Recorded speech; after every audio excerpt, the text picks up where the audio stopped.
Halo, assalamualaikum, selamat pagi, selamat siang, dan selamat malam. Apa kabar bangsa Indonesia? Pada kali ini kita akan membahas sebuah tema dengan judul Poros Baru ala PKB.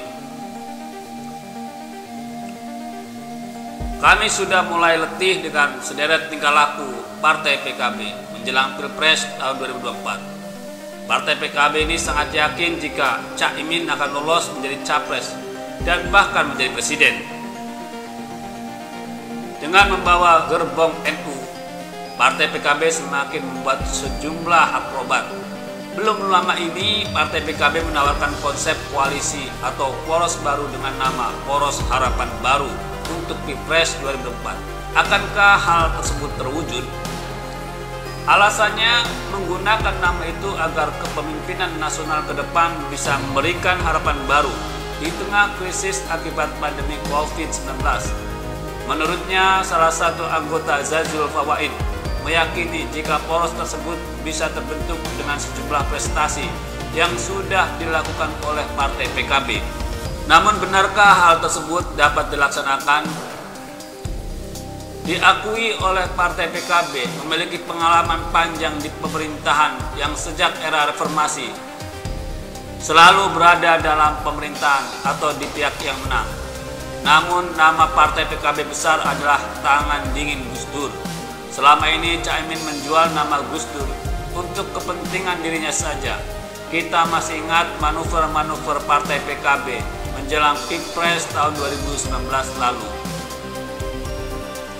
Partai PKB saat itu merayu Partai Demokrat yang langkahnya serba salah. Sayangnya poros tersebut tidak terbentuk juga. Bahkan Partai PKB berspekulasi poros ketiga dengan menggandeng Partai PAN dan PKS yang juga belum solid di koalisi oposisi. Belum lama ini memang santero terdengar poros baru, terutama poros Islam. Koalisi Parpol Islam atau Poros Partai Islam untuk Pilpres tahun 2024 yang digadang-gadang usai pertemuan politik Partai PKS dan P3 pada hari Rabu lalu mengundang respon dari sejumlah partai, terutama yang selama ini identik dengan agama mayoritas di Indonesia tersebut. Namun akankah hal tersebut terbentuk? Nampaknya Partai PKB dan P3 tidak akan terbentuk. Selama ini Partai PKB dan P3, walaupun keduanya berlatar belakang NU, 4 kali periode Pilpres hanya 2019 lalu Partai PKB dan P3 bergabung di dalam perahu yang sama. Sebenarnya pada Pilpres 2024 nanti akan menjadi pertarungan yang bebas, di mana siapapun akan bebas maju.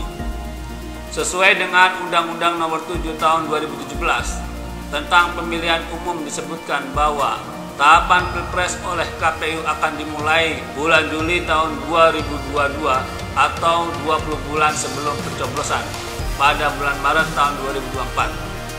Sementara ambang batas pemilihan presiden atau presidential threshold untuk dapat mencalonkan calon presiden dan calon wakil presiden adalah 20% kursi DPR RI atau setidaknya 115 kursi DPR RI.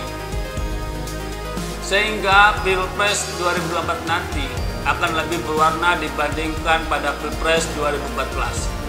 Pilpres 2024 ini akan mempengaruhi perolehan kursi parlemen, baik DPR RI, DPRD provinsi, dan DPRD kota atau kabupaten.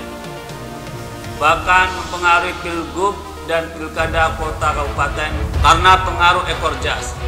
Sehingga hampir bisa dipastikan masing-masing partai koalisi akan berebut memaksakan kadernya menjadi capres atau cawapres. Karena pengaruhi ekor jas itu yang akan berdampak pada perolehan kursi di parlemen.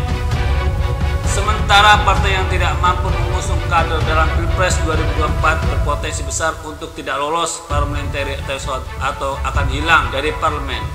Karena setiap partai menginginkan dampak pengaruh ekor jas pencalonan presiden, sehingga sejumlah partai mengajukan nama dan diri untuk masuk pada Pilpres 2024 nanti. Bagaimana nantinya? Mampukah Partai PKB membuat poros baru? Sebenarnya bukan poros yang akan terbentuk. Poros ini masih tarikan yang sama di masa lalu. Hanya calon-calon yang dulu menjadi aktor politik memilih menjadi pemain di belakang layar. Lalu Partai PKB akan berkoalisi dengan siapa?